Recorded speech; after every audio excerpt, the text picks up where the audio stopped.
Dear Kismet helps you dive into the mysteries behind cardology, or the astrology and numerology of the playing cards. We answer questions from our tribe and discuss world events and celebrities, all through the lens of this magical, ancient system. Our goal? To help you align with what is written in your cards and to raise the collective consciousness of the planet. If you go to our website, itiskismet.com, and enter your birthday, you'll get to your card's one-stop shop where you will find a 15-page report on your card and much, much more. You can also go to our site to find the cosmic connections, also known as the planetary energies, between you and another person. Now is the time for cardology to become as encoded in the collective energy as astrology and numerology are. So please tell your friends about Kismet. Hello, everyone. Welcome back to this episode of Dear Kismet. We are talking today about Princess Diana, and my name is Laura. I'm Paula. Hi, I'm Candy. Yeah, so we're starting out talking about Princess Diana, and Candy is going to give us some information on her first. But before we get started with that, I just want to let you know that if you're new to us, you can go to our website. It is kismet.com. That's the whole site. 3 words. It is kismet.com. And you can look up your birthday, and you can look up your cosmic connection. So the energies that run between you and another person. And we're talking about cardology. And cardology is the astrology and the numerology of the playing cards. So we're going to dive right into Princess Diana, and we'll be exploring her cards in this episode. Candy, what have you found out about Princess Diana? Well, there's not much that I can probably tell you that you don't already know about Princess Diana, given that she's probably one of the most popular people in the world still today, even though she's no longer with us. But today, the day that we're recording this video, is actually August 31st, 2017. And it is the 20th anniversary of the death of Diana, the Princess of Wales, also known as the People's Princess. She was and still is an icon in fashion, philanthropic generosity, kindness, and accessibility, meaning to the people. She was accessible. It's widely known that she had very little interest in being the Queen of England. She was instead quoted as saying that she would rather be the Queen of people's hearts. So like I said, there's not much I can share with you that you probably don't already know about Princess Diana. She lived hounded by the paparazzi just like she died. And there's what feels like an endless stream of documentaries and books about her life, especially as we approach this anniversary.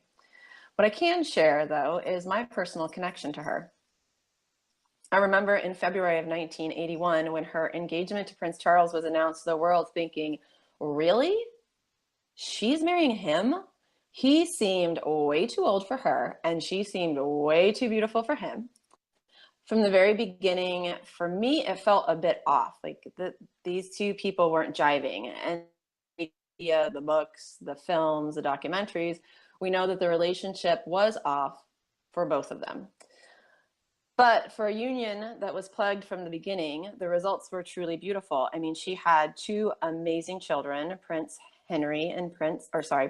William and Prince Harry, who seemed to embody the kindness and generosity and public accessibility that made their mother different. And let's be honest, she was way more than just different. I mean, she was a handful for a royal family steeped in privacy and tradition. I can only imagine the expression on the Queen's face every day. Princess Diana brought awareness to the fight against AIDS and landmines and the protection of animals. She advocated for children, the homeless, drug addicts, the elderly. I mean, as big as her persona was, her heart was even bigger.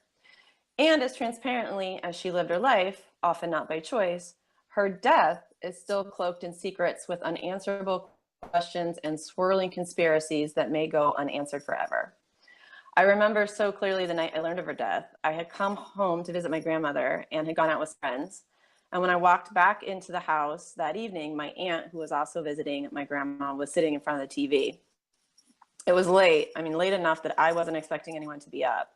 But my aunt was glued to the TV and said something to the effect of, "She's dead." I mean, that's all she said. So together we sat down and we watched this live coverage of Princess Diana's death. I was literally numb at the thought that someone who seemed like she would live forever, someone who was just getting a second chance at life and love, was gone. I mean, suddenly and tragically, it seemed senseless, and it still seems senseless. So, Laura, let's leave the questions, the doubts, the conspiracies of her death behind, and let's explore what Princess Di's cards have to reveal. Let's leave the questions, doubts, and conspiracies about her death behind and explore what Princess Di's cards have to reveal. Okay, sounds like a plan. So, Princess Di, this is really cool because we were gonna do pink this week, but we're gonna do her later. But she has the flip-flop cards of pink. So I think Paula's gonna talk about kind of how these two cards work together. So when I say flip-flop, I mean her birth card and then her second most important card are the opposite of pinks and actually a whole bunch of other people. So let's figure out what those are first. So her birthday is July 1st, 1961, and people with a July 1st birthday have the Ace of Spades as their birth card. Okay, so her Ace of Spades card, we have called it the distinctive alchemist, and Paula will tell us kind of why an Ace of Spades is that archetype. And then her second most important card is the Three of Diamonds, which is the secretive sweetie pie. So if you're interested in finding out your card and your second card, go to itiskismet.com and enter your birthday and you'll find them. Okay, so before we move on, I want to go through a few people that have the exact same birthday as she does. And just kind of while you're sensing into this, see if you can pick up on what it is about these people that might feel kind of similar to Princess Diana. We have Pamela Anderson, Liv Tyler, Dan Aykroyd, Carl Lewis, the Olympian, Debbie Harry, which I wrote her down, but I forget who she is. I was like, that name sounds really Blondie. familiar. Yeah, Blondie. she's lead singer for Blondie. Oh, Yeah. thank you. Yeah, I looked at her picture and I was like, yeah, but I can't remember. And I didn't bother Googling it. And then Olivia de Havilland, who was in Gone with the Wind. So she's like not Scarlet, but the other main lady in Gone with the Wind. Okay, so Paula's going to tell us about this Ace of Spades and Three of Diamonds combination. Wanted to add that she died on an 8 of Hearts day. So today is the 8 of Hearts, and that happens to be a karma cousin to the Ace of Spades, meaning she has the 7 of Hearts under that, and then the 8 of Hearts is under the 7 of Hearts. So it would seem that not only did she accomplish her karma card, which is the 7 of Hearts, which is forgiveness, but she also accomplished the 8 of Hearts, which is emotional sovereignty and healing. And then she became an advocate for the truth. And those are all 8 of Hearts themes. So very interesting. I've always been curious about someone's death date and what that says about their life. Yeah, can you tell us about how she overcame the 7 of Hearts, what that means? Or she achieved that? Yeah, I think I cover that. Oh, she's here, gonna so she's gonna answer it. Okay, so just keep we'll move on. Okay, which is okay. Okay. Okay, so the Ace of Spades is the card of secrets. She began her public life being known as Shy Di, and she herself was behind the veil, which the Ace of Spades represents, all that is unrevealed. It's as if her work was to go from being secreted away to the higher aspect of that card, which is to be very self-defined and to stand alone. So the karma card, the 7 of Hearts, would indicate that she had karmic forgiveness work to do from a past life, which the royal family, as well as the paparazzi, set her up well to do. And that same 7 of Hearts shows up in her hand for this life. It's her very next card in her hand, her Mercury card. And that indicates that the offenses from the past lives are going to show up in this life too, and maybe even some of the same players. Okay, so can I pause you there? I have a question. So she has an Ace of Spades, or all Ace of Spades, I should say, happened to have their karma card and their Mercury card is the same card? Yes. Okay, so that's unusual. That's not true for everyone. Nope. Yeah. Okay, cool. Thank you. Yeah, it's also true for the Ace of Hearts there and the 6 of Hearts. Okay, cool. But anyway, yeah, it's very interesting because it's like this familiar, they have a feeling like, am I ever going to get past this? Because they really are pulling in an issue that they were working on and pulling it really close, and it's part of their identity in this life too. So I once talked to an Ace of Diamonds that was like, I feel like I'm repeating the same life twice. So well, and I was just gonna say there was some research done on a princess that lived a couple hundred years ago and had a really similar situation as Princess Di. Did you hear about that? No. And I think she killed herself. And I know a number of Ace of Spades that have their past life betrayal was against themselves. Oh, that's fascinating. It makes That's sense. And you're an ace coming in heavy. again to like focus on yourself to kind of clear some of that stuff out. Exactly. Well, that Mercury connection, and we are going to do some series of videos that talk like what Mercury means and all of the places you can see it within the card system. But the Mercury connection is it's like Paula said, it's one of the positions in your hand. And so in the hand of the card, it's like part of your personality. So your hand actually makes up your whole card. So it's the card with, so like the Ace of Spades is a card within the hand, and then also there's a whole hand of other cards that goes with it. So all of that stuff we cover in your cards kit, which is, if you look on our website, it is kismet.com, you'll find. Look up your birthday, you'll get to the one-stop shop page and you'll see the information about the kit there, where you get to analyze your own hand and find out what the different cards in your hand mean. Okay, so back to Princess Diana, Paula. Yes, and you can also go to Cardology 101 and learn some of the basics of what we're talking about. Yeah, and that is a YouTube part of a playlist on our YouTube channel. Okay, cool. Yeah. Okay, so another aspect of the Seven of Hearts in terms of a personality, it brings extreme sensitivity and tenderheartedness. And this experience moved from her subjective experience being tenderhearted to becoming tenderhearted for the wounded. Seven of Hearts is associated with a lot of emotional pain, and she was really moved to minister to those with emotional pain. And I think it's so significant that Mother Teresa died exactly a week after she did, linking their spirits together in our minds, kind of pointing to the importance of compassion. And one of my favorite quotes from Princess Diana is about how the greatest wound on this planet stems from people not feeling loved. They got her card to the core. Yeah. Well, I my mind went to Well, like people not feeling loved, and then I was like, yeah, but you got to do your work so that you do feel loved. It's not everyone else's responsibility to fill that gap for you. right, and it's everything goes back to the self. We have to become our own internal source of all of these things that we're looking for, and the cards kind of show us what the different things are that we project out onto other people. But yeah, I couldn't agree more. It's all about coming back to the self, and it's all about self-love, basically. Um, so I think it's really important to understand that we choose these incredibly difficult situations because our soul wanted to develop certain qualities.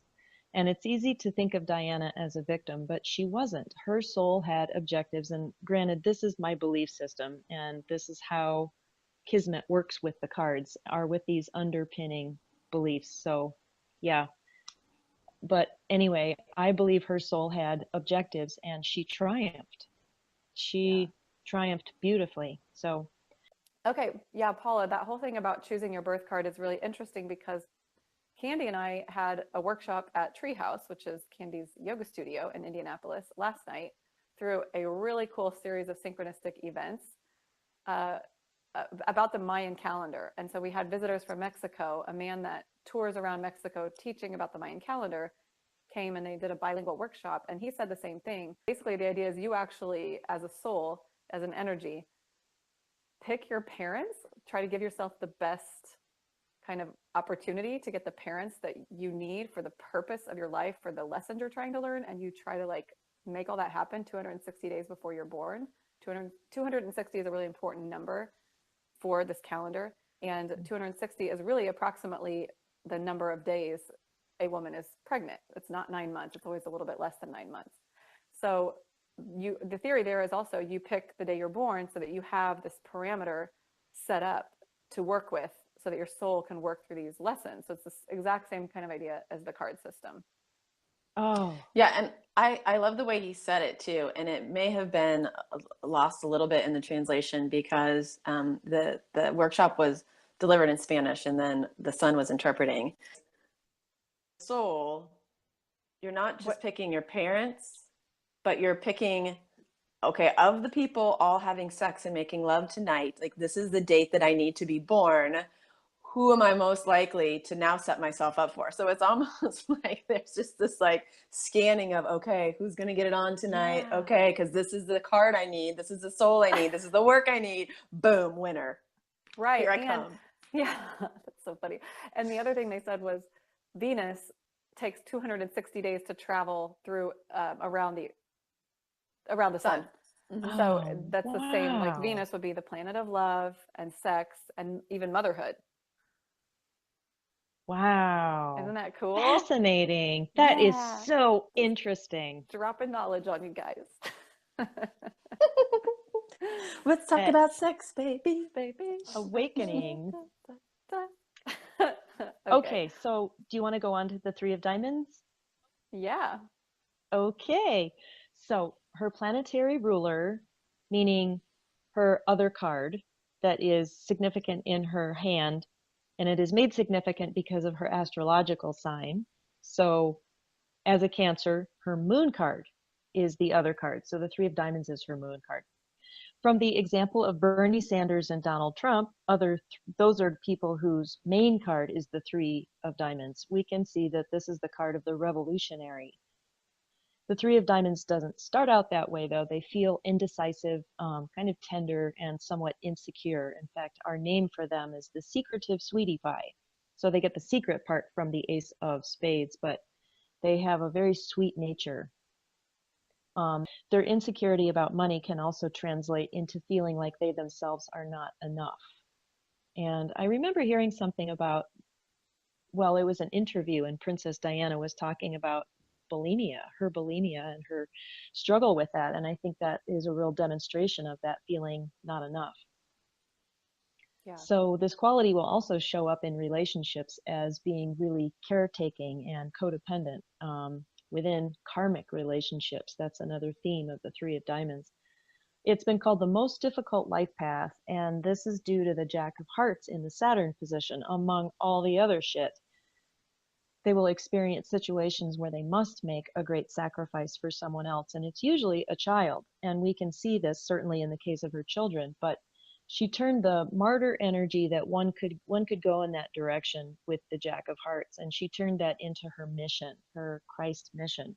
And she made the happiness and well-being and the training of her children, inculcating her values into them, into her mission. And then she took up that mission on behalf of others in a much broader sense. One last thing, can I say this?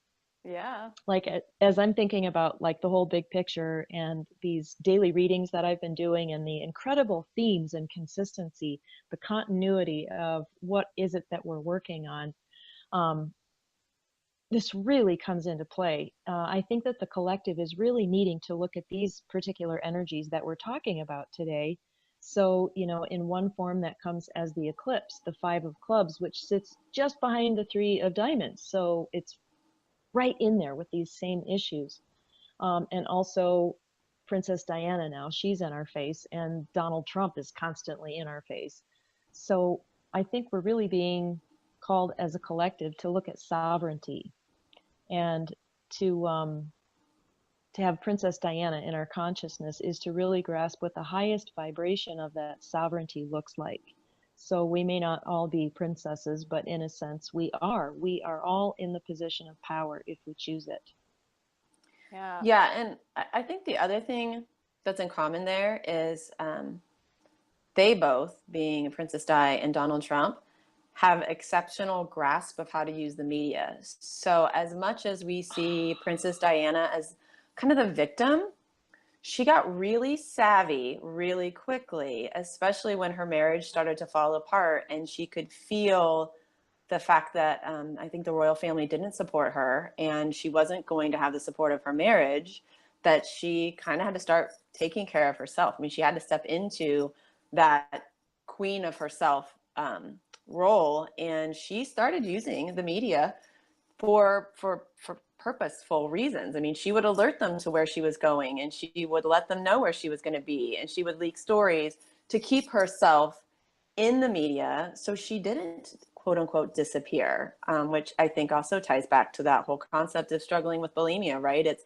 not only that feeling of not being worthy, but it's also that kind of a deep-seated desire of just wanting to disappear, of just feeling worthy of being seen. And she tackled that by now taking control and being like, you know what, I'm going to be seen so much, you can't look away. And I think it was a way she kind of got back at those that hurt her. Just like Donald Trump uses Twitter to get back at those that hurt him. That is Interesting connection. God, that's such a great observation. I really appreciate that. Okay. Can you let us know or talk to us a little bit about the Ace of Spades and how Princess Di embodied the idea of the distinctive alchemist? Okay, yeah. So the Ace of Spades, it's such a potent card. It's tricky for the Ace of Spades to figure out how to embody this distinctiveness that they have. They can feel odd, they can feel strange. They do tend to manifest a certain degree of aloneness in their life. But they're really called to step into that individuality with a kind of authority. And another aspect to this card, which may or may not be related to that, I think it is, in that there's a unique kind of hyper focus on the secret formula. So the word alchemist refers to the idea that there is a secret formula that they're looking for. And like Dan Aykroyd, who has the same birthday, I didn't know that he was into UFOs for like decades. He's been into this, and I'm like, I love it. And he wants to get behind the veil. And my nephew is the Ace of Spades, and he's brilliant with cars. He's a mechanic. And so they can be in the physical world doing their alchemy and figuring out the mysteries and the secrets, or they can take it all the way to a spiritual side. And you know, I think she was figuring out the formula for happiness. I think there are a lot of personal objectives and formulas that she was looking for that we may never know about because she was very private. But it's clear, man, she got a hold of her own personal authority. And the Queen of Hearts, I've never even thought to ask this, but you know, she's thinks of herself as the Queen of Hearts. That's actually her past life Saturn card. Oh, so her work. That's awesome. Yeah. Some work And she had to that's where do. the karma was for her, was maybe when she had a position of royalty. Yeah, that's so awesome. And one more thing about the Ace of Spades, that is the card that represents cardology. So that kind of finding that secret formula, it's the symbol. And the three of us met on an Ace of Spades day. Well, I should say Candy and I met Paula on an Ace of Spades day. And then Wasn't it July 1st? Yeah, it was July 1st. Yeah, her birthday. Princess Diana's birthday. Her birthday. That's funny. So that being said, in Las Vegas in October, Paula and I will be at the Cardology conference. So if you're around it starts October 11th and ends on the 14th, we'll be there, and you can check that out, cardologyconference.com, I believe. Or if you Google it, it just changes it to cardiology. So hopefully Google will get the hang of it. You don't mean cardiology. Eventually. Like it's about hearts, but it's about clubs and spades. And spades and diamonds too. It's not just hearts, you guys. All right, and that wraps up this episode of Dear Kismet. So if you have a question that you want to ask us, please go to itiskismet.com/ask. Find Paula doing her live readings over at her Facebook page, Paula Kruger, or you can find Paula over at her YouTube site, Inner Perceptions, doing those readings. If you have any comments about this video, about Princess Diana, about any insights that you've received kind of watching this, please comment below and like, share, and subscribe. We will talk to you next time. Bye. Bye. Bye. Thank you for watching this episode of Dear Kismet. We would love it if you would subscribe and share. Go to our website, itiskismet.com, to learn more about the Cardology Conference in Vegas in October, to look up your card and cosmic connections, and to ask Dear Kismet a question.